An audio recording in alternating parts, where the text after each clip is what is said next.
Hello, I'm Stuart Barker, the ISO 27001 Ninja, and in this tutorial we're going to take a look at ISO 27001 Annex A 5.8 Information Security in Project Management. I'm going to show you what it is, I'm going to show you how to implement it, I'm going to give you tools, tips and tricks to make you ultimately successful when it comes to your ISO 27001 certification. So let's start off as always with a definition so we know what it is, and then we can work out how it is that we go about implementing it. So ISO 27001 Annex A 5.8 Information Security in Project Management. Definition: information security should be integrated into project management. Wow. Information security should be integrated into project management. Absolutely blown away, right? That's it. That's the control.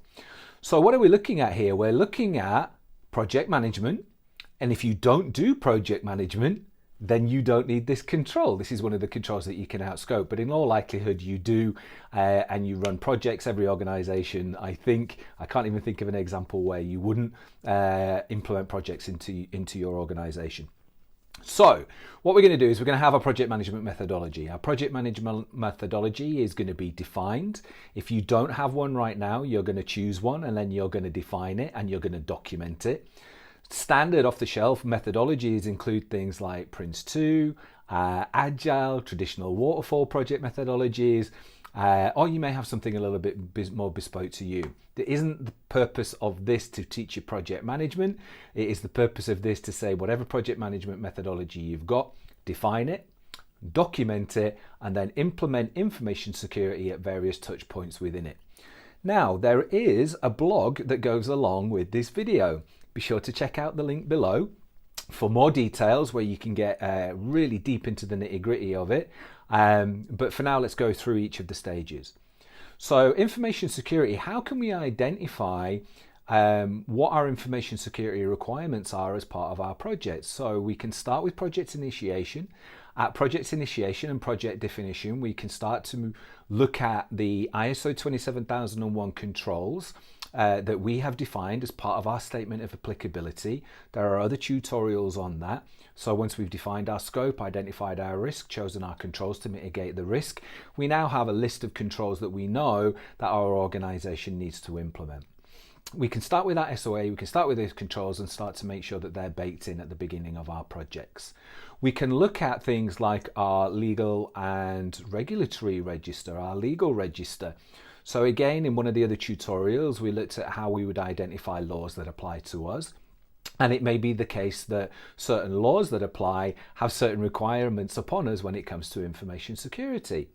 By way of example, the GDPR. In the GDPR, the General Data Protection Regulation, there is a requirement to do a data protection impact assessment, a DPIA. So yes, specific to personal data, but it is an information security related requirement that we would do early on in our project to understand what risks could apply to data subjects, and then the mitigants that we could put in place to address those. So at the definition stage, we're going to look at our controls, we're going to look at the laws, we're going to look at the regulations.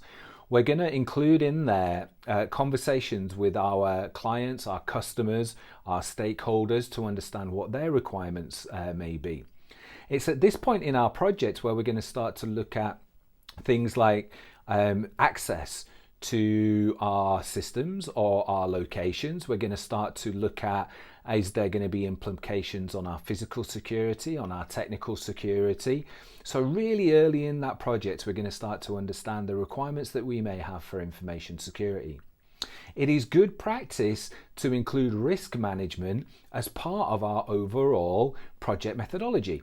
Okay, so we're going to be wanting to do risk identification and the risk mitigation again at the beginning of the project, throughout the project, and then at project launch. So what are the information security risks that could exist as a result of the project? What could the project result in? What risk could it create?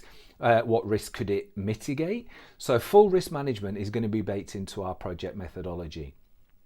There are other touch points where we can consider information security. So if we think more in the technical delivery, it may well be the case that we're doing a software development.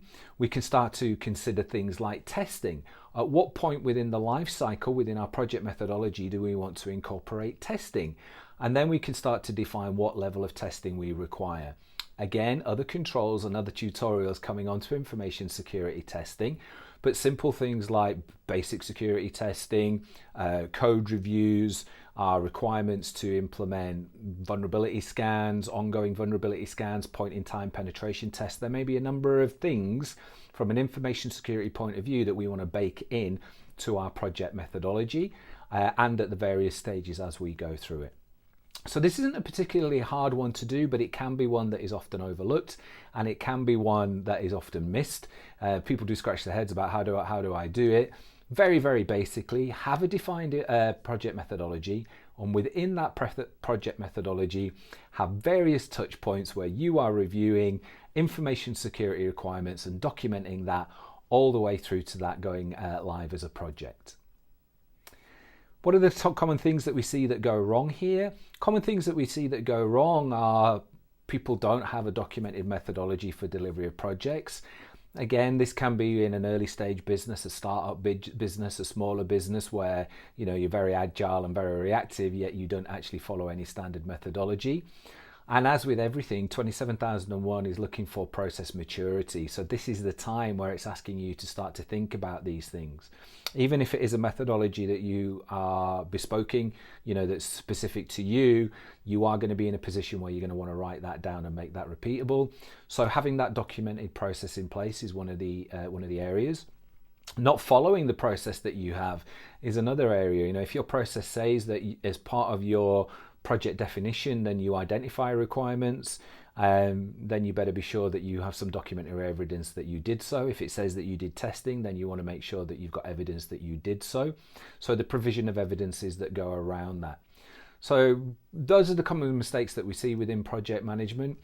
I say it is an industry in its own right? I mean, if you have any challenges or concerns around it, reach out to industry professionals within the project management arena. I'm not here to teach you how to do project management, but be sure whatever methodology you have to include information security as part of it, and you are going to be absolutely golden.